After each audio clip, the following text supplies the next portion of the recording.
It was a quiet Sunday morning in Willow Creek, Georgia, the kind of day where the sun paints the world in gold and promises nothing but peace. For the Jackson family, Nathan, a retired Navy SEAL, his wife Lena, and their teenage son Caleb, the day felt like a gift. They'd spent the weekend with Nathan's aunt, laughing over her famous peach cobbler, and now they were headed home to Atlanta.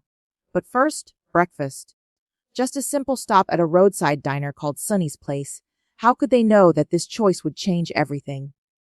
That in a single moment, their world would tilt, forcing them to face a truth too many know too well. Injustice doesn't always announce itself. It just walks in, bold as brass, and dares you to stand your ground. Stick around, because what happens next changes everything. The black SUV hummed along the highway, its tires eating up the miles as Nathan adjusted the rearview mirror. Caleb was in the back, scrolling through his phone, probably dodging his calculus homework again. Lena, ever the planner, checked their route on her tablet. "You sure you locked Aunt Rosie's front door?" she asked, her voice warm but teasing. Nathan's laugh was low, steady. Locked it, checked it, even waved goodbye to the porch swing where Caleb hides his phone. "Dad, that was one time," Caleb groaned, but a grin tugged at his lips.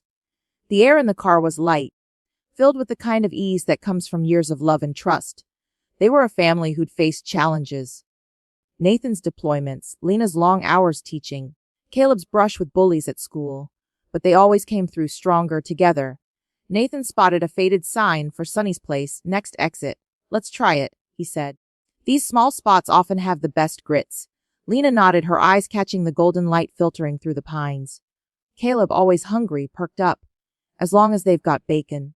The off-ramp led them to a 2-lane road, past a gas station with peeling paint and a market with sun-bleached posters. The diner sat at the end of a gravel lot, its white walls chipped but welcoming. Pickup trucks and a few sedans dotted the parking lot, their county plates glinting in the sun. Nathan pulled in, killed the engine, and stepped out into the humid air. The smell of coffee and frying bacon drifted from the diner's open windows, mingling with the scent of pine and hot pavement. Inside, Sonny's Place was a time capsule. Red vinyl booths lined the walls, cracked but cozy. A counter with chrome stools stretched along one side, where a few older men in work shirts sipped coffee and murmured about the weather. The jingle of the bell above the door announced the Jacksons' arrival, and the room seemed to pause. Conversations didn't stop, but they slowed. Eyes flicked their way, some curious, some cold, some quickly averted. Caleb's steps faltered as he noticed a faded Confederate flag tucked behind a rack of mugs near the kitchen. Nathan saw it too, but his face stayed calm, a mask honed by years of facing worse than unwelcoming stares. Lena's hand found his, a silent anchor. "We're here," her touch said. "We're enough." A waitress, Mary, approached with menus, her gray hair pulled tight in a bun. "Welcome to Sonny's," she said, her tone polite but clipped. "3 for breakfast," Nathan nodded. "A booth, please, if you've got one." She led them to a spot by the front window, the vinyl squeaking as they slid in. Caleb took the inside, Lena next to him, Nathan on the outer edge, his back to the wall. An old habit from his SEAL days, always keeping the room in view. Mary set down the menus and pulled a pencil from behind her ear. "Coffee to start," Lena smiled. "Yes, please, and orange juice for our son." Caleb sat up straighter. "I'll have coffee too, Mom." Nathan's lips twitched. "Coffee's fine." Mary scribbled the order and walked away, her shoes soft on the worn linoleum. The diner's hum resumed, but Nathan felt the weight of glances. Caleb's eyes kept drifting to that flag, his jaw tight in a way Nathan recognized. A mix of anger and hurt, the same look he'd worn at 12 when a teacher suggested he might not fit in honors math. Lena broke the tension, her voice bright. "These biscuits and gravy look amazing, Caleb. And they've got your favorite hash browns with cheese and jalapenos." "Yeah," Caleb muttered, but his focus stayed on the flag. Nathan tapped his son's menu gently, eyes on the prize son. "We're here for breakfast, not battles." It was a lesson he'd taught Caleb: often pick your fights, claim your space by existing unapologetically. Mary returned with 3 coffees, pouring with a steady hand, ready to order. Before anyone could answer, the bell jingled again. Heavy boots hit the floor, leather creaking. Nathan didn't turn, but he knew the sound. Law enforcement, and not the friendly kind. The diner shifted, some patrons sitting taller, others shrinking. "Morning, Deputy Harris," a man at the counter called. "Morning, folks," a voice replied, boots moving closer. Caleb's eyes met Nathan's, a flicker of worry passing between them. Nathan gave a slight nod. "Stay calm. We're just eating." Lena spoke first, her voice clear. I'll have the biscuits and gravy, with a side of fruit. Mary wrote it down, then turned to Nathan. And you, sir? The Boots stopped behind their booth. Nathan kept his eyes on the menu. Breakfast special, eggs over easy, and those jalapeno hash browns. Mary's pencil scratched the paper, her hand trembling slightly. She turned to Caleb, her tone sharper. And you, young man. Caleb straightened. French toast combo with bacon. Mary nodded and hurried off, her steps quick, almost fleeing. The deputy, Harris, lingered. Nathan could feel his presence, a shadow over their booth. Caleb's leg bounced under the table, not fear but the restless energy of youth under scrutiny. Lena's fingers tightened around her coffee cup. The diner's chatter had dulled, replaced by the deputy's low conversation with the cook at the counter. Just keeping the peace, Harry said, loud enough to carry. You know how it gets around here. Nathan cut his eyes to Lena, a silent agreement passing between them. They'd been here before, in different towns, different diners, different stares. They knew the script, but they also knew their strength. Harris turned, his boots deliberate as he approached. Morning, folks, he said, his smile thin, eyes cold. Just checking in. Everything all right? Nathan nodded, polite but firm. All good, deputy. Thank you. Harris's gaze settled on Caleb. Don't see you around here much, passing through. Lena answered, her voice steady. Visiting family, heading home now. Harris pulled out a notepad, though he didn't write. Interesting. Had some trouble at the gas station last night. Kid about your age. He pointed his pen at Caleb. You fit the description. Caleb's fork clattered. I was with my family all weekend. Nathan's voice was low.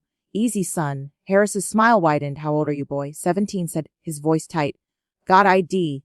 Lena's hand found Caleb's under the table. He's a minor with his parents. Mom, I'm doing my job, Harris said, his tone hardening. Crime reported. I follow leads. What was stolen? Nathan asked, calm but direct. Harris shifted, hand near his holster. Police business. But since you're so curious, let's see some ID. All of you. The diner went quiet. Mary froze by the coffee maker. The cook watched from the kitchen. Nathan reached for his wallet, slow and deliberate, placing his driver's license on the table.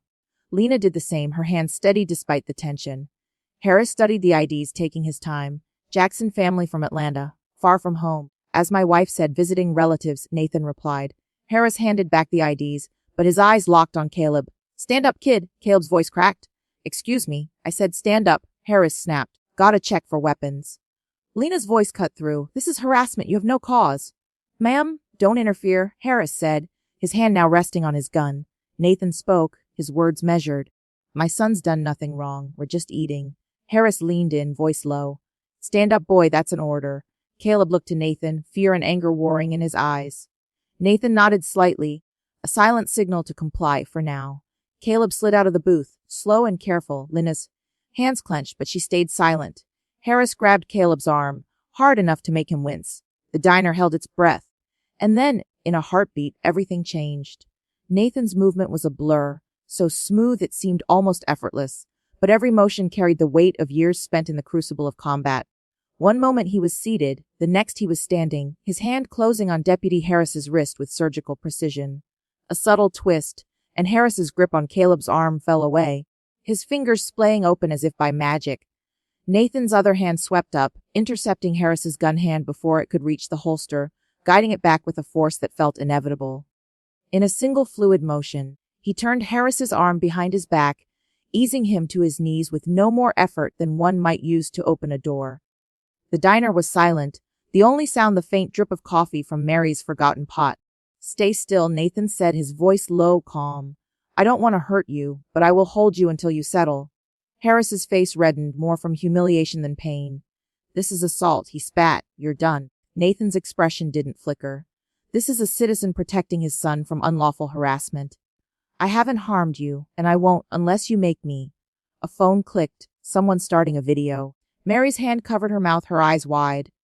An older man in a flannel shirt stood near the door. Retired Marine, sir. I've got your back if you need it. Nathan nodded slightly. Appreciate it, but this is under control. More phones came out, capturing the scene. Harris struggled briefly, but each move only tightened Nathan's hold, a testament to training most in the room couldn't begin to comprehend. The technique was elite, a blend of close, quarters combat and Krav Maga, designed to neutralize without destruction. It was beautiful in its restraint, a masterclass in power held in check. Sirens wailed in the distance. Harris's lips curled. That's my backup. You're finished, you and your whole family.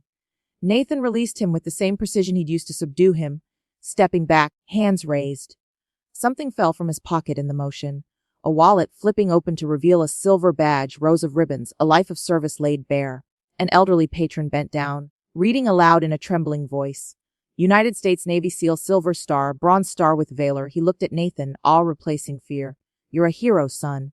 The diner buzzed with murmurs. Harris scrambled to his feet, snatching the wallet and shoving it into his pocket. This thug attacked me, he shouted. He's under arrest. Lena stood, her voice cutting through the chaos. That's a lie. You harassed our son. My husband only acted to protect him. Mom, step back, or you're next, Harris snapped. Caleb moved forward. Mom, they can't. Lena grabbed his arm, holding him close, her eyes burning with controlled fury. The Marine by the door tensed, but Nathan shook his head. No need for more trouble. Cuff him, Harris ordered, and 2 deputies burst in, weapons drawn. The cuffs clicked around Nathan's wrists, cold and final. Mary whispered, this ain't right, but Harris wheeled on her. Want to join him? She shrank back, shaking her head. A deeper siren sounded, and a black SUV pulled up.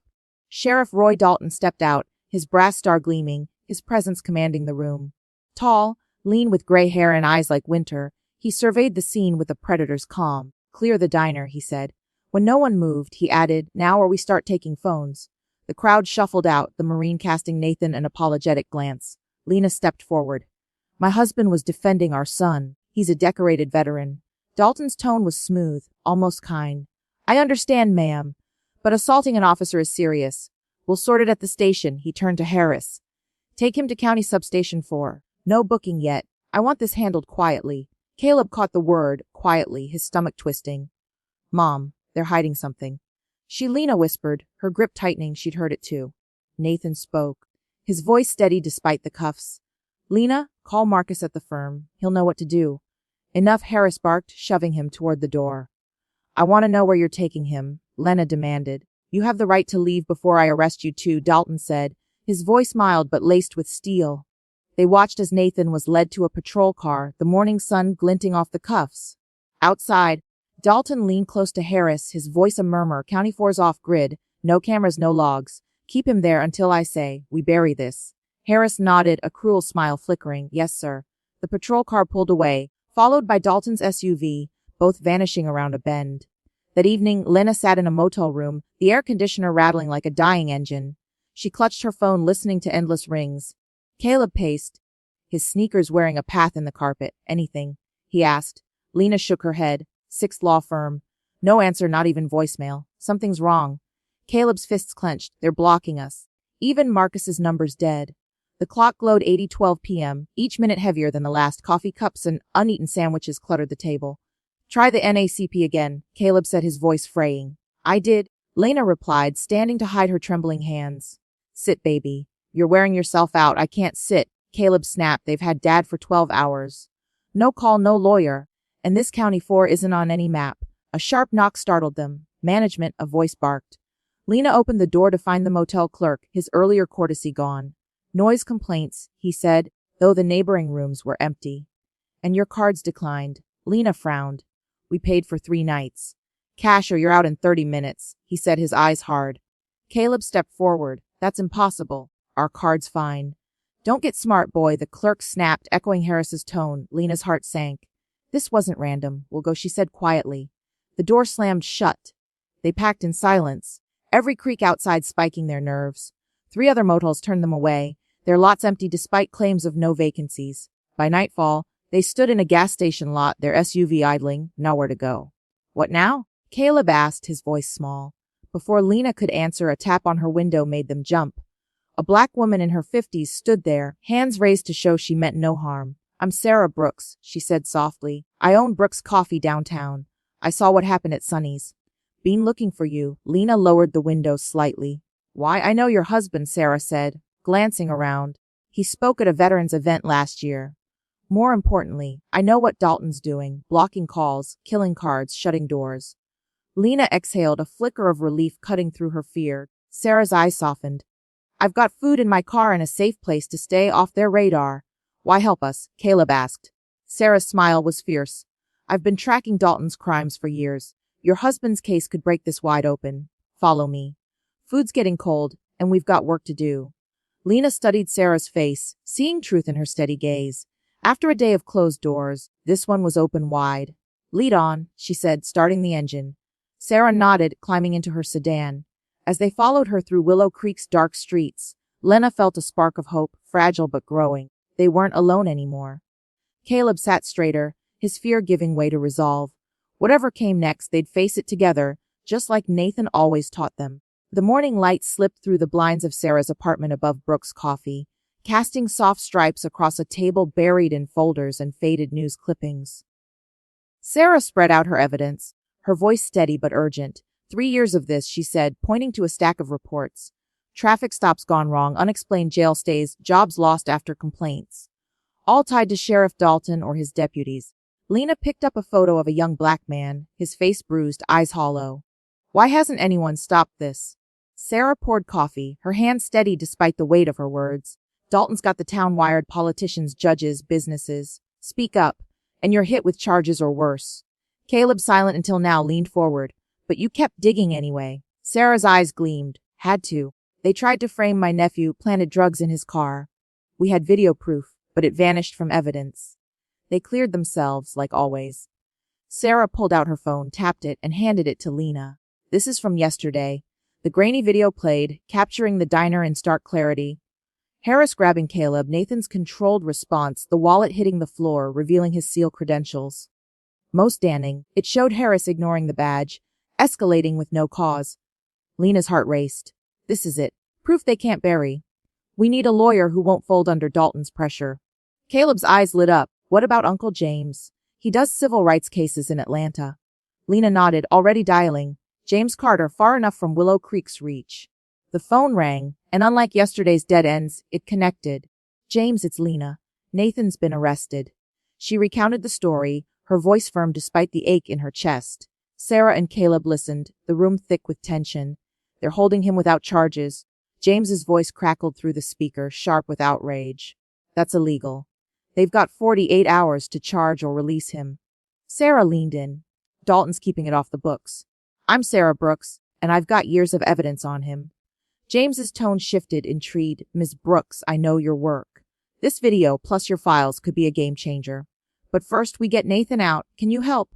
Lena asked. I'm on it, James said. I'll file emergency motions in Atlanta. Get to the jail, try to see him. Prove they're blocking access. Document everything. They hung up and Sarah stood. I'll drive. My car's less suspicious than yours. The county jail squatted on the edge of town. A brick box ringed by razor wire. Its lot held only a few patrol cars and a transport van, baking in the Georgia heat. Inside, fluorescent lights buzzed, casting a sterile glow.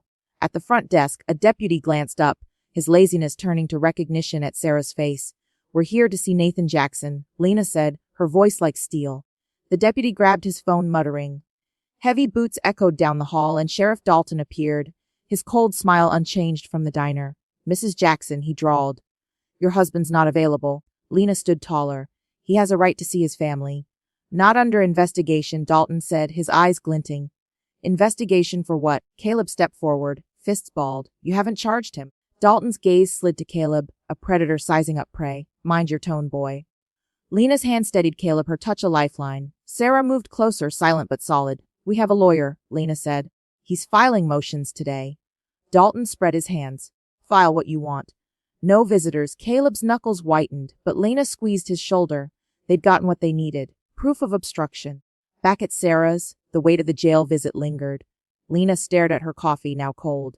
They're locking him away like he's nothing. Caleb paced, his anger a live wire. We can't just wait. Sarah opened her laptop. The diner video paused on the screen. Then we don't. We show the world. Lena hesitated. What if they hit back harder? They're already hitting, Sarah said. Keeping Nathan hidden is their move. This is ours. Caleb nodded, his voice fierce. Do it, Ms. Brooks. People need to see. Sarah took a breath and clicked upload, sharing the video to every platform. Twitter, Instagram, TikTok, Facebook. The progress bar crawled, rural internet dragging its feet. When it finished, Sarah leaned back. Now we wait. They didn't wait long. Within an hour, the video had thousands of views. Is that cop serious, grabbing a kid like that? Look at the dad, calm as ice. That's a SEAL for you. Where's this guy now? Hashtag sparked. Justice for Nathan. Willow Creek Truth. Lena's phone buzzed with texts from friends, then calls from strangers. Sarah's cafe line rang. A reporter from Atlanta, hungry for details. It's working, Caleb said, scrolling. People are sharing it everywhere. Nathan's trending. Sarah's laptop pinned with emails. News outlets, bloggers, even a national network. We need to be smart, Sarah said, sorting requests. Pick the right platform. Tell it right. She paused on an email from a News One producer, known for exposing police misconduct. Lev interview, prime time via Zoom. They'll show the video. Lena read it, her fear giving way to resolve. I'll do it. They need to know who Nathan is. They spent hours preparing. Sarah coached Lena, keeping her focused on facts, not anger. Caleb dug up photos. Nathan in dress blues, shaking hands with the senator. Training SEALs in Virginia Beach. The interview was set for 9 p.m. In Sarah's office, Lena sat in a blazer, her hands trembling under the desk but her face a mask of strength. The host appeared on screen. We're with Lena Jackson, wife of Navy SEAL Nathan Jackson, arrested in what looks like racial harassment. Mrs. Jackson, tell us what happened. Lena spoke clearly, her voice steady as she described Harris's aggression, Nathan's restraint, the illegal arrest. When she reached the moment Harris ignored Nathan's credentials, her tone sharpened. My husband served this country for 20 years. He earned a Silver Star saving lives under fire. And now he's in a cell because he protected our son. Caleb sent the photos to the producer. The screen filled with Nathan's legacy, medals gleaming, a team photo with faces blurred for security, a commendation letter from the Pentagon. Social media erupted. From Free Nathan hit 1 million shares. This is a disgrace. That sheriff needs to go. Veterans groups chimed in, then civil rights organizations. The viewer count climbed past 500,000. In Sarah's office, they watched the numbers soar. Look, Caleb said, showing his phone. Willow Creek's trending nationally. People are digging into Dalton's record, Harris's too. Lena stared at the screen, her heart pounding. She pictured Nathan in his cell, unaware of the storm breaking for him. Not yet. The host leaned forward. Mrs. Jackson, what do you want people to know about your husband? Lena looked into the camera, her voice carrying years of love and defiance. Nathan's a man who never backs down from what's right. He taught our son to stand tall, no matter who tries to push him down. He's fought for this country, and now we're fighting for him. Behind her, Sarah and Caleb stood like pillars, their faces set with purpose. The world was listening. The truth was out, spreading like wildfire, and there was no stopping it now. Willow Creek would never be the same. In the dim cell at County Substation 4, Nathan sat cross-legged on the thin mattress, his eyes closed, his breathing slow. To the security camera in the corner, he looked broken, a man resigned to his cage. But every nerve was alive, cataloging details most would miss. The camera's whir, sweeping every 47 seconds. The faint rattle of the vent, humming for 17 seconds, perfect for masking small sounds. The loose wire in the bed frame, 6 inches of metal he'd worked free during a ventilation cycle, now tucked against his palm. Tap, shuffle, tap, new footsteps, not the usual guards. Nathan's senses sharpened, but he kept his pose, a study in patience honed by years in hostile territories. The food slot scraped open, and a tray slid through, placed with precision. Chow time, a voice said, low-clipped. With a military cadence, Nathan tested the waters. Roger that. The guard's shadow shifted. I know who you are, he whispered. 3rd Battalion, Afghanistan? We heard about you. A pause, then soft, don't give up.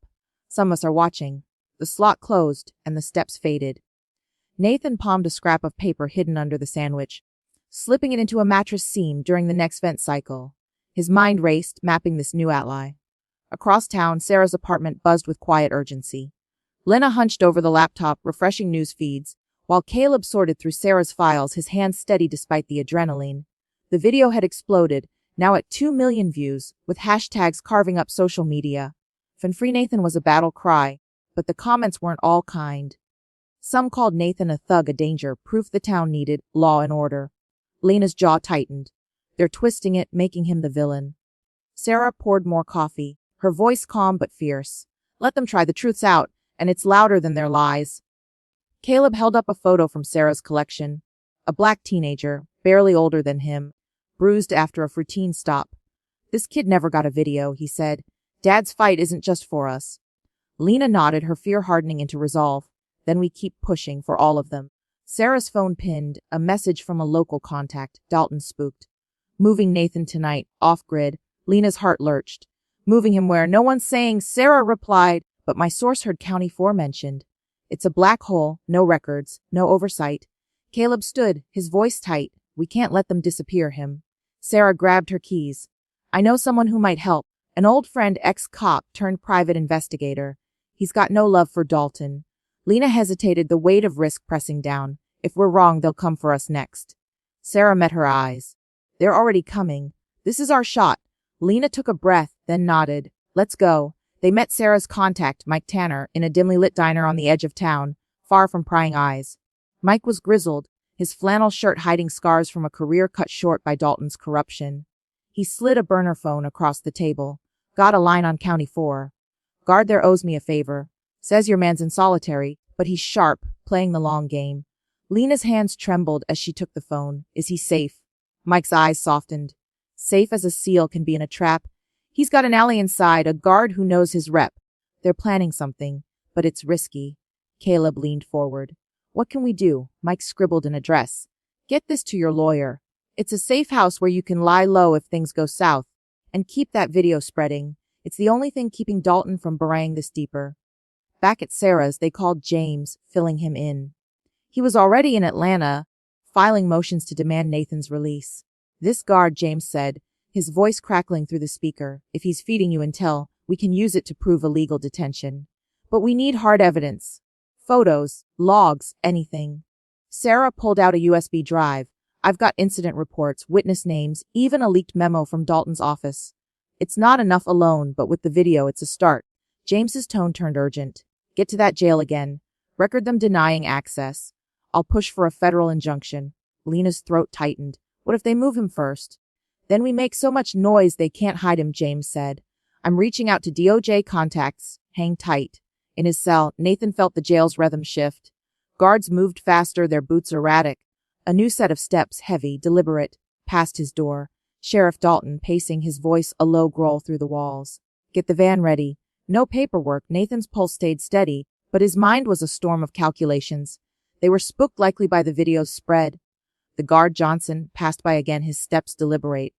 Medical check in 10, he called, loud for the cameras, then a whisper. Feds are sniffing. Dalton's panicking. Back door exit. Nathan gave a faint nod, his muscles coiling, ready. He'd mapped every inch of this place. 312 steps to the main gate, 2 checkpoints. A loose panel in the east wing. The wire in his hand was a lifeline, bent to blur the camera's view just enough. Lena, Caleb, and Sarah drove to the jail, Sarah's old sedan blending into the night.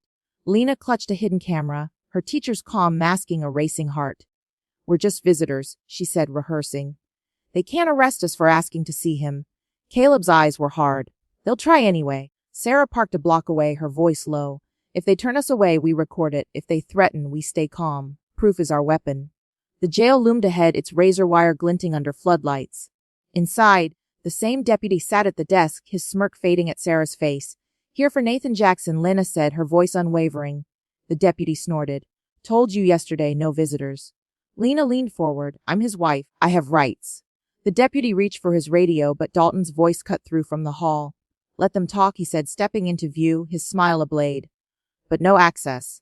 Investigation's ongoing. Lena held her ground, the camera in her pocket recording. Investigation for what? You haven't charged him. Dalton's eyes narrowed. You're pushing, Mrs. Jackson. Don't make this harder than it needs to be. Caleb's fists clenched, but Sarah's hand steadied him. We're documenting this, Lena said. Our lawyer's filing with the feds. Dalton's smile didn't waver. Good luck with that. Now leave, or we'll find a reason to hold you. They walked out, Lena's hands shaking, but her resolve ironclad. In the car, she checked the footage. Clear audio, Dalton's face unmistakable. It's enough, Sarah said. Combined with the video, it's a noose around his neck. In the cell, Nathan sensed the final shift. Alarms blared, metal doors slamming. Dalton's voice barked orders, move him now. Nathan's ally, Johnson, appeared at the slot. Trouble's coming, he whispered. Feds at the gate, be ready. Nathan nodded, the wire in his hand a silent promise. He stood, stretching as if casual, but every muscle was primed. The vent hummed, masking his adjustment of the wire, creating a blind spot in the camera's sweep. Footsteps thundered closer. 3 guards, plus Dalton's heavier tread. The door rattled, keys jangling. Nathan exhaled, his training taking over. Whatever came next, he was ready. Outside, Lena's camera kept rolling. Sarah's evidence piled higher, and Caleb's heart burned with a fire his father had kindled years ago. The night was alive with possibility, and the Jacksons were done waiting. The cell door rattled, keys scraping as the lock turned. Nathan stood, his body loose but coiled, the wire tucked against his palm. Johnson, the guard with the military cadence, led the way, his face a mask for the cameras. 2 deputies flanked him, their boots heavy, radios crackling with Sheriff Dalton's orders. Move the prisoner now. No delays. Nathan's eyes flicked to Johnson, catching a faint nod. The feds were close, and Dalton was scrambling. They cuffed Nathan's wrists, the metal biting into his skin, and marched him down the corridor. He counted steps, 20 to the first checkpoint, 15 to the East Wing's security panel. The vent hummed overhead, masking the faint creak of his wire shifting in his sleeve. Johnson walked point, his posture rigid but his fingers twitching, a signal Nathan recognized from his SEAL days. Be ready. Dalton's voice echoed from ahead, sharp with panic. Get him in the van before those suits show up. Nathan's pulse stayed steady, his mind a map of exits and weaknesses. Outside, Lena gripped the steering wheel, her hidden camera still recording as Sarah set in idled a block from the jail. The footage from their confrontation with Dalton burned in her pocket. His smug denial of access, his veiled threats, all captured. Caleb scrolled through his phone, the video's view count now at 3 million. Comments flooded in, some vicious, but most demanding justice. Look, he said, a veterans group just posted Dad's service record. It's everywhere. Sarah's eyes gleamed. That's pressure Dalton can't ignore. Lena nodded, her fear now a distant hum beneath her resolve. We need to get this to James. He'll use it to force a federal probe. Sarah's burner phone buzzed. Mike Tanner, the ex-cop. Feds are at the gate. He texted. Dalton's trying a backdoor exit. Lena's heart leapt. They're moving him. We have to follow. Sarah started the engine. Stay sharp. This is our moment. Inside the jail, Nathan stumbled deliberately, his knees buckling as he clutched his chest. Johnson played along, shouting, "Prisoner down!" The deputies hesitated, and Dalton stormed forward, his face red. Get him to the infirmary, he snapped. No more games. Nathan let them half drag him, his head low, counting. 10 steps to the panel, 5 to the East Wing door. Johnson supported his left side, slipping him a key in the chaos, its weight familiar from training. The infirmary door loomed, but Nathan moved first. He straightened, driving his elbow into one deputy's ribs, dropping him with a wheeze. Using Johnson as a shield, he spun toward the panel. Hit it, he said. Johnson slammed the override code, unlocking the East Wing. Alarms screamed, red lights flashing. Dalton reached for his gun, but Nathan's cuffed hands were faster, sweeping the sheriff's legs. Dalton hit the wall, dazed, his weapon skidding away. Federal agents! The shout echoed as boots thundered through the corridors. FBI tactical teams flooded in, weapons drawn. Their voices sharp, clear! Suspect secured! Special Agent Laura Hayes approached, badge flashing. Nathan stood by the panel, calm, Johnson beside him with hands raised. Dalton groaned on the floor, blood trickling from his temple. Mr. Jackson, Hayes said. We've been tracking this for weeks. Took your time, Nathan replied, his voice even. Hayes unlocked his cuffs, but he shook his head. Keep them on. Let the cameras see. She nodded, understanding. They walked out. Nathan flanked by agents, the cuffs a silent accusation. Outside, news vans swarmed, flashes popping as reporters shouted. Dalton was led out in cuffs, his face a mask of rage, the crowd parting like a sea. Lena spotted Nathan through the chaos, her breath catching. Caleb pushed forward, his eyes wet but fierce. Mom, he's okay. They ran to him, stopping short as agents waved them back. Nathan's gaze found theirs, a flicker of warmth breaking his stoic mask. I'm here, his look said. We're still us. The media frenzy grew. Questions about illegal detention, Harris's record, Dalton's corruption. Nathan said nothing. Hayes addressed the press. Sheriff Dalton and Deputy Harris face federal charges. Civil rights violations, conspiracy, evidence tampering. More arrests are coming. Lena clutched Caleb, her camera still rolling, capturing Dalton's fall for the world to see. Back at Sarah's, the Jacksons and their allies gathered, the air electric with victory but heavy with cost. James called, his voice triumphant. The DOJ's taking over. Your video, Sarah's files, the jail footage. It's enough for a sweeping investigation. We're filing a federal civil rights lawsuit, not just for Nathan, but for every victim Dalton silenced. Lena's hands trembled as she held a photo of Nathan in his dress blues. What's next? Sarah leaned forward. We go public, bigger.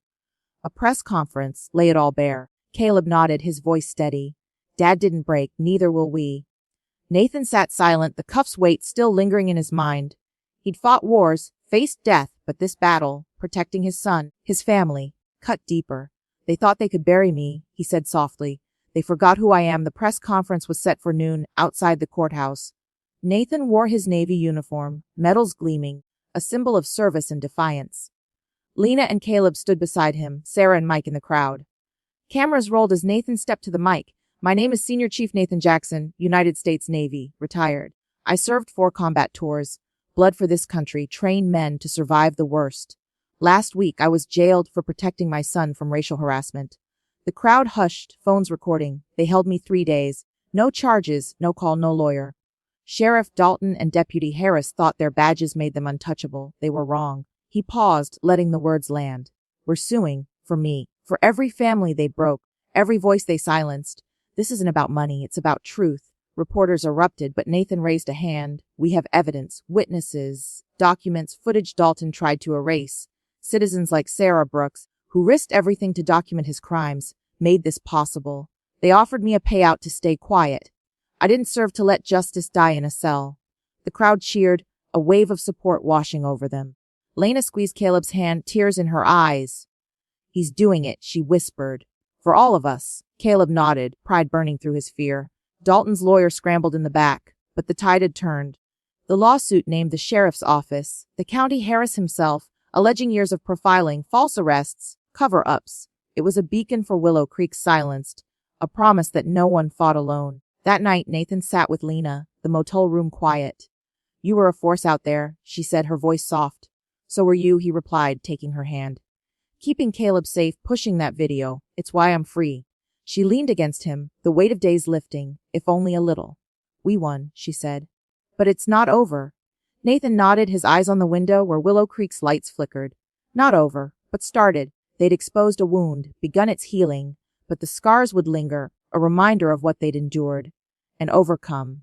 6 months had passed since the courthouse steps, and Willow Creek was a town reborn, though not without its growing pains. The morning sun warmed the fresh paint on Sarah's cafe, where a mural of hope now stretched across its walls. Dr. King's steady gaze joined by local heroes, including a small but proud portrait of the Jackson family. Inside, new photos lined the walls, Sheriff Dalton in cuffs, Deputy Harris's mugshot, headlines of their downfall. But the brighter images told the real story. Kids of all colors sharing tables, town hall meetings where voices were heard, Caleb Jackson at his high school graduation, cap tossed high. Sarah wiped down counters, her cafe now a hub of renewal, its tables filled with neighbors rebuilding trust. The old Confederate flag from Sonny's place was gone, replaced by a sign declaring, all welcome. Yet, the scars of the past lingered, whispering in quiet moments, reminding everyone how fragile change could be. Nathan and Lena sat on their new porch, a house bought with part of the settlement money, standing tall on a street once hostile to black families.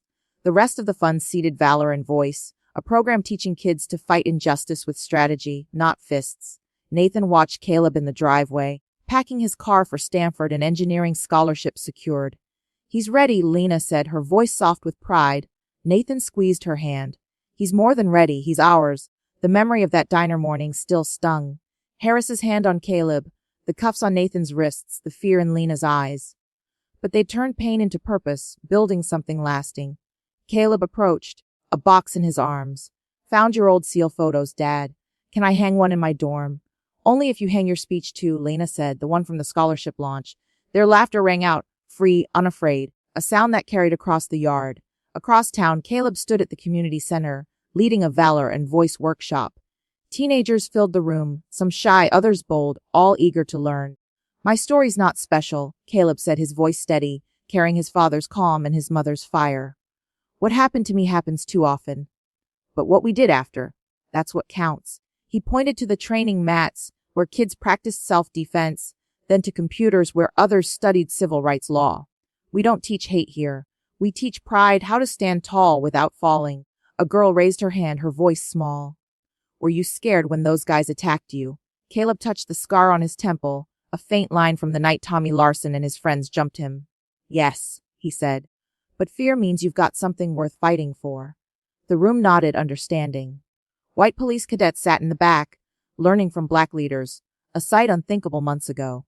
That night had been brutal. Caleb had been walking home, textbooks heavy in his backpack, when Tommy, son of a disgraced deputy, stepped from the shadows with two others, bats and pipes in hand. Your dad's lawsuit's stirring trouble, Tommy sneered. Time you learned respect. Caleb dropped his bag, settling into the stance Nathan taught him. The first swing missed, Caleb's elbow found ribs, dropping one attacker. But Tommy's bat caught his shoulder, then his temple, blood blurring his vision. Caleb fought on, tackling Tommy, landing punches until a pipe hit his back, sending him to the pavement. Headlights saved him. Sarah's car, her horn blaring. The boys fled, but Caleb mumbled, "Got two of them. Dad'll be proud." Sarah pressed a cloth to his head, calling for help, her voice shaking but fierce. In the ER, Nathan had sat by Caleb's bed, his face stone but his eyes a storm. "You did good, son," he said, gripping his hand. 2 against 3, with weapons. But you shouldn't have had to. Caleb's voice was weak but sure. "I remembered your lessons. Stance, leverage heart." Outside, Lena's voice cut through police excuses demanding charges. "They hit Sarah's cave too," Caleb said. "Trashed it." Nathan's jaw tightened. "She's got footage." Clear shots of their faces. Tommy's in custody now, facing assault as an adult. They thought fear would stop us. They don't know us. Sarah's cafe had taken a hit that day. Broken chairs, slurred spray painted on the windows. She documented it all, her security cameras catching every move. The police dragged their feet, but federal pressure forced action. Tommy's father, already indicted, couldn't shield him. Sarah rebuilt stronger, her cafe now a beacon. "Morning, Ms. Brooks," a young officer called, part of the new force trained to serve, not intimidate. Sarah nodded, her smile cautious but warm. Change was real, but trust came slow. The lawsuit had reshaped Willow Creek. Dalton and Harris faced decades in federal prison, their empire of fear dismantled. The FBI's sweep caught others, deputies, clerks, even a judge tied to Dalton's network. The courthouse flew a Black Lives Matter flag, a symbol of reckoning. Sonny's place, under new owners, served all equally, its staff diverse, its menu a nod to the town's new chapter. Yet, retaliation lingered. Sarah's cafe faced health inspections that found nothing. Caleb's school mailbox held a threatening note, quickly traced to a bitter ex-deputy's son. Each attack tested their resolve, but the Jacksons stood firm, their allies growing. At the community center, Caleb wrapped up his talk. "Strength isn't just muscle," he said. "It's mind, heart, knowing when to fight and when to build." A white cadet approached, hesitant. "My dad worked for Dalton. I'm trying to do better. Can I join?" Caleb nodded. "Pull up a chair." "We're all learning." Sarah watched from the back, her eyes shining. Her cafe was the program's heart, a safe space where kids found courage. Her cameras now captured laughter, not abuse, proof of a town healing. Nathan and Lena joined Caleb at the center later, watching kids spar and debate. "This is it," Lena said, her voice thick, "what we fought for." Nathan nodded, his hand on hers. "We didn't just survive, we made them see us." Caleb grinned, tossing a training pad to a younger kid. "Dad, think I can teach them your old SEAL moves." "Only the safe ones," Nathan said, his laugh deep, grounding.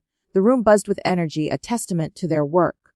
Valor and Voice wasn't just a program, it was a promise that no one in Willow Creek would face injustice alone again. The sun dipped low, painting the sky in purples and golds. Down the street, children played, their laughter free of fear. At the cafe, Sarah planned tomorrow's meeting, her files now public, her voice unshackled. In distant cells, Dalton and Harris awaited trial, their power reduced to memory. Nathan watched Caleb, pride swelling. Justice isn't given, he thought. It's taken inch by inch, soul by soul. And we're not done. The fight for justice leaves marks, not just on the body but on the soul. For Nathan, Lena, and Caleb, those marks are a map of survival, a reminder of what they endured and what they built. Willow Creek streets are quieter now, its people braver, but the work isn't over. Every child at Valor and Voice, every neighbor sharing coffee at Sarah's, carries a piece of their victory. They showed us that courage isn't loud. It's steady, patient, rooted in love. Nathan's calm in that diner, Lena's voice on air, Caleb's fists against fear. They wove a story of defiance, not for fame, but for those who walk these streets tomorrow. The sun sets, but its light lingers just like their hope. It whispers to us all, stand tall, hold fast, and never let the truth stay buried. Some battles end, but the fight for what's right, it's eternal, and it's ours to carry on.